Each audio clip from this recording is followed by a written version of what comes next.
మహాగణుడును మహోన్నతుడును సర్వాధికారి అయిన దేవుని పేరట మీ అందరికీ శుభాభివందనములు తెలియజేసుకుంటున్నాను.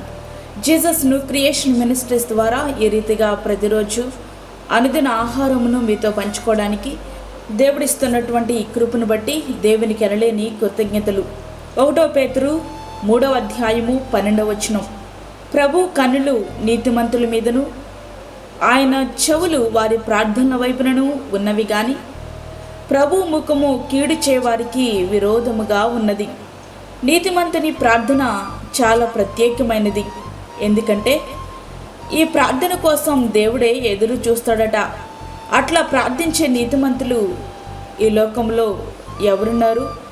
నీతిమంతులను గురించి పరిశుద్ధ గ్రంథం ఏమి చెప్తుంది? నీతిమంతుడు లేడు, ఒక్కడునూ లేడు, గ్రహించువాడెవడునూ లేడు, దేవుణ్ణి వెతుకువాడెవడునూ లేడు, అందరును త్రోవ తప్పి ఏకముగా పనికిమాలిన వారైరి. రోమా 3వ అధ్యాయము 11, 12 వచనములు. అసలు నీతిమంతుడే లేడని పరిశుద్ధ గ్రంథం సెలవిస్తుంది. మరలా నీతిమంతుని ప్రార్థన దేవుడు ఆలకిస్తాడు అని పరిశుద్ధ గ్రంథమే తెలియజేస్తుంది. నీతిమంతుడే లేనప్పుడు నీతిమంతుడు ఎట్లా ప్రార్థించగలడు? ఈ ప్రశ్నకు కూడా పరిశుద్ధ గ్రంథమే సమాధానమిస్తుంది. నమ్మువారు ఆయన కృపచేతనే క్రీస్తు యేసునందలి విమోచనము ద్వారా ఉచితముగా నీతిమంతులని తీర్చబడుచున్నారు. రోమా 3వ అధ్యాయము 24వ వచనం. ఇప్పుడు మనకి స్పష్టంగా అర్థమైంది, నీతిమంతుడు లేడనేది వాస్తవం. అయితే ఒక వ్యక్తి ఆయనను నమ్మడము ద్వారా నీతిమంతుడుగా తీర్చబడతాడు అని. నీతిమంతునిగా మారిన వ్యక్తి ప్రార్థించగా దేవుడు ఆలకిస్తాడట.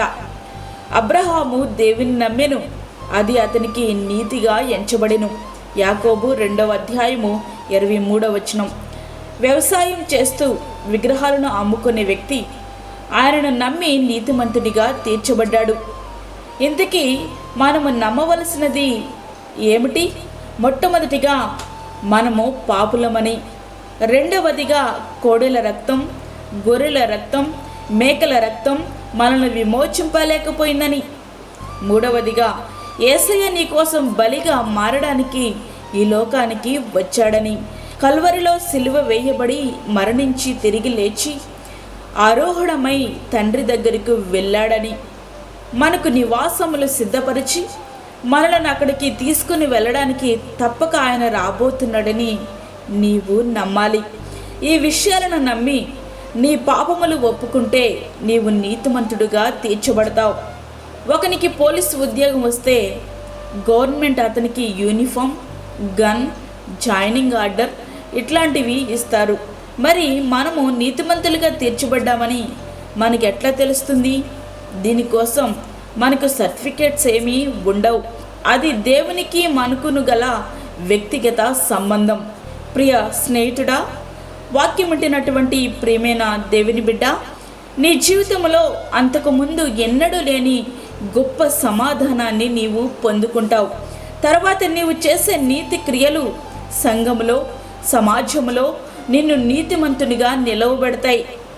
ఆయన పరిశుద్ధుడు కాబట్టి మనమును పరిశుద్ధముగా నీతియుక్తముగా జీవిస్తూ ప్రార్థించగలిగితే నేరుగా అది దేవుని చెవిని చేరుతుంది. అందుకు యేసు నమ్ముట నీ వలనైతే నమ్మువానికి సమస్తమును సాధ్యమే అని చెప్పారు. మార్కు సువార్త 9వ అధ్యాయం 23వ వచనం. ప్రియా స్నేహితుడా, సమస్యను చూచి భయపడుతున్నాము తప్ప ఆ సమస్యను పరిష్కరించగలిగే దేవుని పైన నమ్మకం ఉంచలేకపోతున్నాం. నీతిమంతులు చేయు ప్రార్థనల మీద ఆయన కనుదృష్టి ఉంచుతారట. మరి నీవు దేవునిని పరిపూర్ణంగా నమ్మి విశ్వసించి నీతిమంతుడిగా మనము తీర్చబడినప్పుడు మన ప్రార్థనలు తప్పకుండా నెరవేరుతాయి. మన ప్రార్థనలకు తప్పనిసరిగా జవాబు వస్తుంది. కనుక ప్రియమైన దేవుని బిడ్డ, పూర్తిగా దేవుని యందలి విశ్వాసముతో ప్రార్థిద్దాం. దేవుణ్ణి పరిపూర్ణముగా నమ్ముదాం. నీతిమంతులుగా తీర్చబడదాం. ఆ రీతిగా ప్రార్థిద్దాం. ప్రార్థన ప్రతిఫలాలు అనుభవిద్దాం. అట్టి కృప ధన్యత దేవుడు మనకు అనుగ్రహించునుగాక. ఆమేన్. వాక్యమైనటువంటి ప్రేమైన దేవుని బిడ్డలారా, ప్రార్థనలో ఏకీభవించండి. పరిశుద్ధమైన తండ్రి, ప్రేమగల యేసు ప్రభువా, శ్రేష్టమైన అమూల్యమైనటువంటి మరి యొక్క దినము మా జీవితంలో మీరు అనుగ్రహించారు. నీకు వందనాలు. ఈ దినమంతటికి కావలసినటువంటి నీ కృపను, నీ సన్నిధిని మాకు తోడుగా ఉంచండి. ప్రతి విధమైన శోధన, కీడు, ప్రమాదము, తెగుల నుంచి మమ్మల్ని మీరు తప్పించండి ప్రభువా. ఈ దిన కార్యక్రమంలో నీ సహాయం మాకు దయచేయండి. అదే రీతిగా బలహీనులను బలపరచండి. చంటి బిడ్డలను, వృద్ధులను, గర్భిణీ స్త్రీలను మీరు జ్ఞాపకం చేసుకునండి తండ్రి. వారికి కావలసిన నీ భద్రతను దయచేయండి. అదేవిధంగా గర్భఫలం లేని బిడ్డలకు గర్భఫలము దయచేయండి. అప్పుల బాధలతో ఇబ్బంది పడుచుండి బిడ్డల యొక్క అవసరతలు మీరు తీర్చండి ప్రభువా. అదేవిధంగా దూరదేశంలో ఉండి వాక్యముట్టిన నీ బిడ్డలను జ్ఞాపకం చేసుకునండి. వారికి నీ కాపుదల దయచేయండి, భద్రతను తోడుగా ఉంచండి ప్రభువా. నీకు స్తోత్రములయా, స్తోత్రములు చెల్లించుకుంటున్నాను. ఏ బాధలతో ఉన్నారో, ఏ ఇబ్బందులతో ఉన్నారో వారి యొక్క సమస్యలను మీరు తీర్చండి నాయన. నీకు వందనాలు ప్రభువా. దేవాతని నాయన, వాక్యం విన్న ప్రకారం ప్రతి బిడ్డ నడుచుకోవడానికి సహాయం ఇచ్చేయండి. ఇదనమంతా నీ సన్నిధిని, నీ భద్రత, నీ తోడు, నీ కాపుదల మాకు అనుగ్రహించి మమ్మల్ని మీరు బలపరచమని, మాకు కాదు యెహోవా, మాకు కాదు, సమస్త మహిమ ప్రభావములు మీకే ఆరోపించుకుంటూ యేసు పరిశుద్ధ నామమున అడిగి వేడుకుంటున్నాము తండ్రి, ఆమేన్. ఈ యొక్క వర్తమానములు మీ బంధువులకు, మీ స్నేహితులకు షేర్ చేయండి. దేవుని పనిలో మీరు కూడా పాలిభాగస్తులు కండి. అదేవిధంగా మీ ప్రార్థన అవసరతలు మాకు తెలియచేయండి. మా ఫోన్ నెంబర్ 9177377559. దేవుడు మిమ్మను, మీ కుటుంబమును దీవించునుగాక, ఆమేన్. దేవుని సేవలో మీ సహోదరి అన్నమణి సాల్మన్.